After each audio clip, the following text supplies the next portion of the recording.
Após a mastectomia, as mulheres passam a ter dificuldade nos membros superiores, próximos ao local em que a mama foi retirada. E uma técnica que envolve pilates, osteopatia e fisioterapia pode ajudar na reabilitação. Segundo o Instituto Oncoguia, o câncer de mama é o tipo de câncer que mais acomete as mulheres em todo o mundo. E quando o estágio desse câncer já está avançado e a retirada do seio é o único modo de se tratar dele, a mulher acaba ficando ainda mais frágil. A fragilidade, além de se manifestar por meio do lado emocional, se faz presente no físico também, principalmente nos membros superiores, próximos ao local onde o seio foi retirado. E foi analisando esse processo de reabilitação pós-operatório que a fisioterapeuta Vivian se interessou pela técnica de reabilitação destes membros. Eu comecei a perceber que antigamente a descoberta do câncer de mama era tardio. Então, assim, as mulheres não tinham muita expectativa de vida com esse tratamento.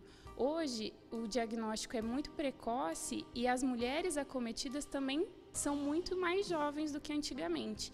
E elas têm muitos anos ainda pela frente e até mesmo têm filhos depois. E eu percebia até de mulheres que colocavam prótese de silicone, mesmo sem fazer mastectomia, que existe uma limitação de movimento de ombro e patologias cervicais que estavam relacionadas a essas cirurgias de mama. Então, começou no Pilates a surgir o meu interesse por esse tipo de abordagem, por eu perceber a limitação dessas pacientes.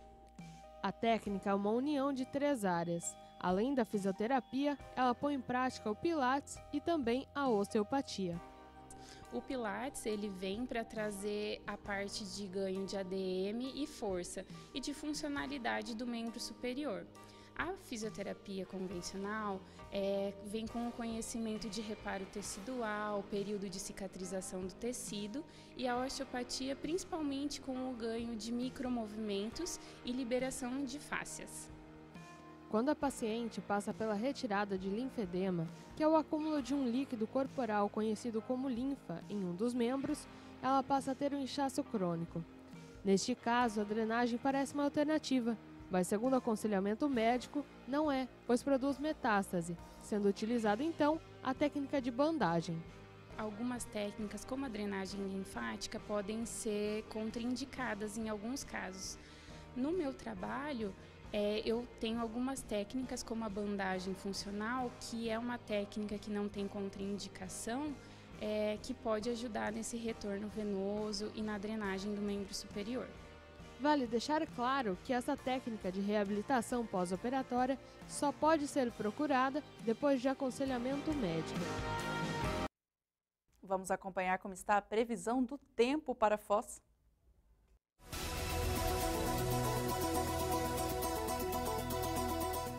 Na terça, o dia de sol entre nuvens e a possibilidade de chuva durante a tarde e a noite. Mínima de 17 e máxima de 26 graus. Na quarta, a possibilidade de chuva durante todo o dia, mínima de 14 e máxima de 21 graus. Na quinta, o dia de sol entre nuvens e não chove, mínima de 10 e máxima de 18 graus. No último fim de semana, o livro que conta uma história de adoção e criação de uma família foi lançado. A repórter Ana Hurst esteve presente e traz informações sobre o evento. Buscando transmitir sua experiência com a adoção, Cirlei Rossi apresentou no último sábado, dia 27 de maio, seu novo livro. O lançamento aconteceu no Hotel Recanto Cataratas Termas. O livro se chama O que Levei para Casa. Sua escritora é a autora Cirlei Rossi e conta com algumas participações, como de seu marido. Seu objetivo foi passar para todos sua experiência na adoção de seus filhos, que além de não se arrepender, incentiva a todos que o leem. O segundo capítulo foi, na verdade, o primeiro que eu escrevi, que é o dia a dia. A primeira semana tem toda uma descrição de como isso foi acontecendo. O segundo capítulo trata de algumas reflexões, de alguns fatos que iam acontecendo e eu ia escrevendo e interpretando aquilo. O outro capítulo é um capítulo de aprendizagem formal ou escolar porque eu sou professora. Então eu comecei a perceber que aquilo que acontecia na minha casa é o que eu aconselhava os outros pais nas outras casas. E que filhos do coração ou filhos biológicos são simplesmente filhos. E eu escrevi algo sobre isso. Depois, quando nós pensamos em tornar isso um livro, eu pedi para que algumas pessoas fizessem depoimentos. E o meu marido também ficou motivado e escreveu um capítulo. Eu convidei também a Adriana Campos para escrever outro, porque era assistente social, acompanhou o processo, trabalha na área. E finalmente eu escrevi o que se tornou o primeiro capítulo, que é um pouco das minhas motivações para adotar um pouco da minha história de educadora, que virou o primeiro capítulo.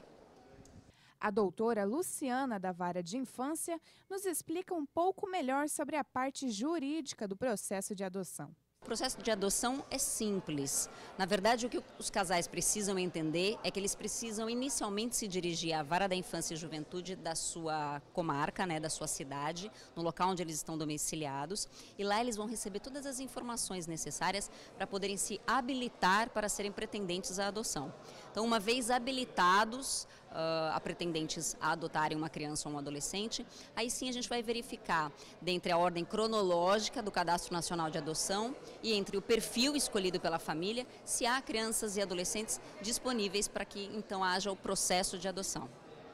O livro tem um papel fundamental em nossa sociedade, em que muitos tendem a imaginar algo diferente do que realmente acontece na adoção, tanto de crianças como adolescentes.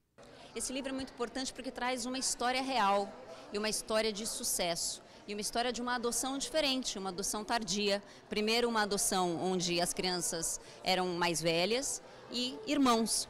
Então, esse perfil é muito difícil de se buscar e de se conseguir hoje. E quando isso acontece, essa adoção é bem sucedida, apesar de todas as dificuldades normais de um processo de adoção, de um processo de criação de filhos, e a gente percebe que isso vale a pena, mas que ela traz como principal fundamento o amor, o respeito e a dedicação, isso é importante ser lido e vivenciado pelas pessoas.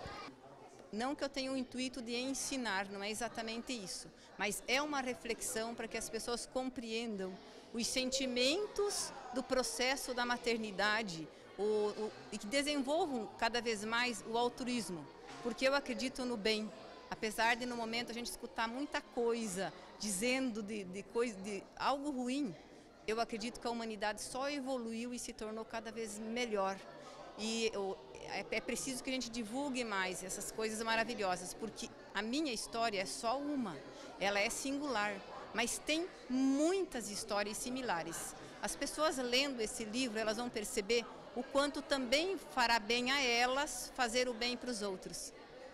A mãe, Josiane de Oliveira, e seu filho João contaram um pouquinho de sua experiência como família. Foi por amor mesmo, a partir do primeiro momento que a gente viu ele no fórum, nós tínhamos a certeza de que ele era o nosso filho, como se fosse o ultrassom que nós tínhamos feito. E a partir dali foi um amor gerado realmente, já fazia 2 anos que nós estávamos na fila. E quando ele chegou, foi como se nós tivéssemos ganhado o bebê aquele dia mesmo. João Pedro, quantos anos você tem? 10. 10 anos. E quanto tempo você está com a sua mãe? Acho que 3 anos. E o que você acha da sua família? Conta pra nós. Acho interessante, legal. Você ama muito ela? Uhum. E as experiências que você tem com ela, você gosta? É divertido com seu pai e com sua mãe? Gosto. O que ele precisava era de amor, era de atenção, era de carinho. Ele não precisava de uma casa linda, maravilhosa, não precisava de dinheiro, o que ele queria era atenção. Até hoje, assim, a gente percebe que o desejo que ele tem é de ter atenção, de ter um pai, de ter uma mãe, de ter uma família, e que isso realmente é o que importa. No próximo bloco, alunos de intercâmbio na UDC.